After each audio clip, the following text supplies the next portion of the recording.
আজ বিশ্ব তামাক মুক্ত দিবস। দিবসটি উপলক্ষে বৃহস্পতিবার দেশের বিভিন্ন এলাকায় র্যালি ও আলোচনা সভার আয়োজন করা হয়েছিল। আমাদের জেলা প্রতিনিধিদের পাঠানো তথ্য ও ছবি নিয়ে প্রতিবেদন। তামাক কোম্পানির কূটকৌশল ও অপপ্রচার প্রতিরোধ করতে হবে এই স্লোগানে ঠাকুরগাঁয়ে বিশ্ব তামাক মুক্ত দিবস পালিত হয়। দিবসটি উপলক্ষে বর্ণাঢ্য র্যালি ও আলোচনা সভার আয়োজন করে জেলা স্বাস্থ্যসেবা কমিটি। বৃহস্পতিবার সকালে জেলা সিভিল সার্জন কার্যালয় থেকে একটি র্যালি শহরের প্রধান প্রধান সড়ক প্রদক্ষিণ করে। পরে সিভিল সার্জন কার্যালয়ে এসে আলোচনা সভা অনুষ্ঠিত হয়। দিবসটি উপলক্ষে জয়পুরহাট আরবি সরকারি বিদ্যালয় থেকে একটি র্যালি বের করা হয়। র্যালি শেষে এক আলোচনা সভা অনুষ্ঠিত হয়। ঝিনাইদহে আলোচনা সভা ও সাংস্কৃতিক অনুষ্ঠানের মধ্য দিয়ে বিশ্ব তামাক মুক্ত দিবস পালিত হয়। সকালে শহরের পুরাতন ডিসি কোর্ট চত্বরে আলোচনা সভা অনুষ্ঠিত হয়। সভা শেষে সাংস্কৃতিক অনুষ্ঠানের আয়োজন করা হয়। অনুষ্ঠানে পটগানের মাধ্যমে তামাকের গোফাল তুলে ধরা হয়। নড়াইলে আয়োজন করা হয় বর্ণাঢ্য র্যালি ও আলোচনা সভার। সকালে জেলা প্রশাসন কার্যালয় চত্বর থেকে একটি র্যালি বের করা হয়। র্যালিটি শহরের প্রধান প্রধান সড়ক প্রদক্ষিণ করে। র্যালি শেষে জেলা প্রশাসকের সম্মেলন কক্ষে আলোচনা সভার আয়োজন করা হয়। এছাড়া মানিকগঞ্জে আলোচনা সভা ও তামাক বিরোধী র্যালির মধ্য দিয়ে বিশ্ব তামাক মুক্ত দিবস পালিত হয়।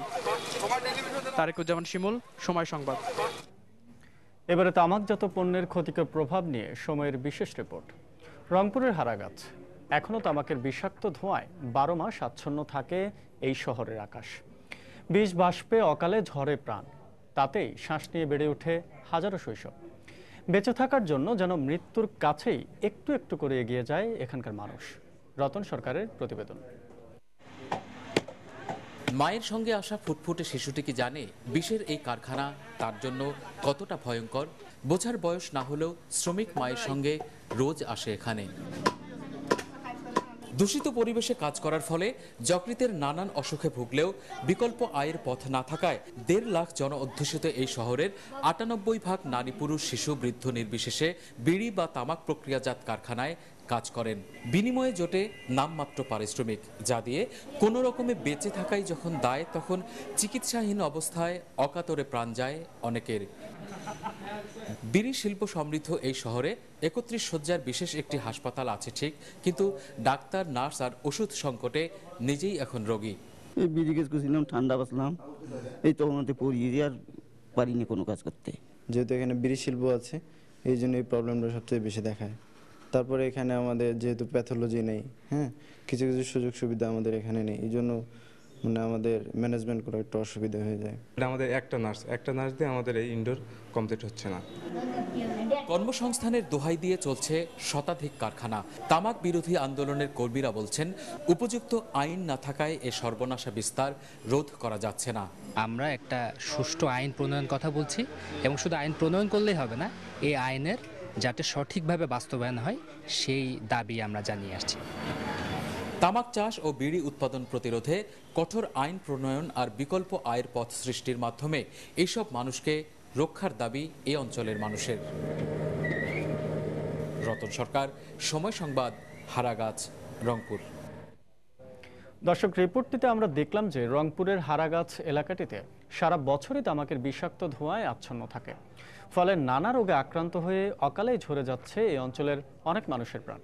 এ বিষয়ে কথা বলতে আমাদের রংপুর ব্যুরোতে উপস্থিত আছেন ইউনাইটেড ফোরাম এগেইনস্ট টোবাকোর রংপুর বিভাগীয় সমন্বয়কারী অধ্যাপক ডক্টর মোহাম্মদ জাকির হোসেন। আমরা সরাসরি কথা বলছি তার সাথে। অধ্যাপক ডক্টর মোহাম্মদ জাকির হোসেন, আপনাকে স্বাগত। আপনার কাছে আমার প্রথম প্রশ্ন যে এই যে তামাক কারখানায় কাজ করলে মানুষের স্বাস্থ্যের ক্ষতি হয়, কি কি ক্ষতি হতে পারে, এর আশপাশের এলাকায় এর কেমন প্রভাব পড়ে? তামাক শিল্পে যে সমস্ত লোক কাজ করে, বিশেষ করে শিশু এবং নারী শ্রমিক, তারা সরাসরি স্বাস্থ্যের মারাত্মক ক্ষতির সম্মুখীন হয়।